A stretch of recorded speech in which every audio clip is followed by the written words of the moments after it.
పరిరక్షించడానికి మేము పొత్తు పెట్టుకున్నాం। भाई और बहनों, ये जगन जी की जो सरकार है वो तेलुगु भाषा को समाप्त कर कर प्राइमरी एजुकेशन में अंग्रेजी लाना चाहती है।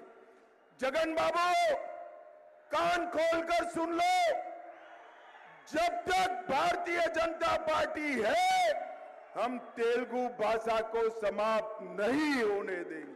ఈ రాష్ట్రంలో ముఖ్యమంత్రిగా ఉన్న జగన్మోహన్ రెడ్డి గారు తెలుగు భాషను సమాప్తం చేసి ప్రాథమిక పాఠశాలలో ఇంగ్లీష్ మాధ్యమాన్ని ప్రవేశపెట్టాలని చూస్తున్నారు।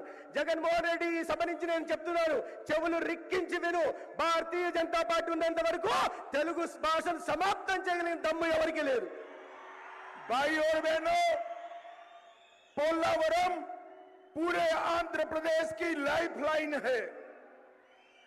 మిత్రులారా, పోలవరం ప్రాజెక్టు పూర్తి ఆంధ్రప్రదేశ్ కు ఒక జీవనాడి లాంటిది। ये पोलावरम प्रोजेक्ट आंध्र प्रदेश का जब डिवीजन हुआ तब केंद्र सरकार ने मंजूर किया था। ఈ పోలవరం ప్రాజెక్ట్ ని అన్యాయంగా అశాస్త్రీయంగా ఆంధ్రప్రదేశ్ విభజన జరిగినప్పుడు నరేంద్ర మోడీ గారి నాయకత్వంలోని కేంద్ర ప్రభుత్వం పోలవరం ప్రాజెక్ట్ ని ఇక్కడ మంజూరు చేసింది। परंतु जगन जी की सरकार ने अपने करप्शन से पोलावरम प्रोजेक्ट को लगभग डिरेल कर दिया है। పోలవరం ప్రాజెక్టు రైతుల కోసం మేము మంజూరు చేస్తే ఇక అవినీతి పరుడైన జగన్మోహన్ రెడ్డి పోలవరం ప్రాజెక్టును ముందు సాగకుండా తన అవినీతి కోసం ప్రాజెక్టును పూర్తిగా ఆలస్యం చేసే పని చేస్తున్నారు। भाई और बहनों, मैं आपको एक मोदी गारंटी कहने आया हूं। మిత్రులారా, నేను మీ అందరికీ ఒక మోడీ గారి గ్యారంటీ చెప్పడం కోసం ఇక్కడికి వచ్చాను। आप आंध्र प्रदेश में चंद्रा बाबू जी की सरकार बना दीजिए, ऊपर नरेंद्र मोदी सरकार बना दीजिए।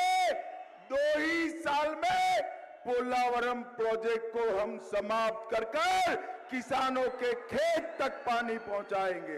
మిత్రులారా, ఈ సందర్భంగా మీ అందరికీ హామీ ఇవ్వదలుచుకున్నాను, ఈ రాష్ట్రంలో చంద్రబాబు నాయుడు గారి నాయకత్వంలో ప్రభుత్వం ఏర్పాటు చేయండి, కేంద్రంలో నరేంద్ర మోడీ గారి నాయకత్వంలో ప్రభుత్వం చేయండి।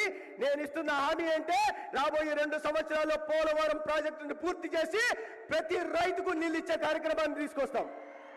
भाई और बहनों, अभी ये इंडिया अलायंस वाले घूमते हैं और कहते हैं कांग्रेस पार्टी को बहुमत दो।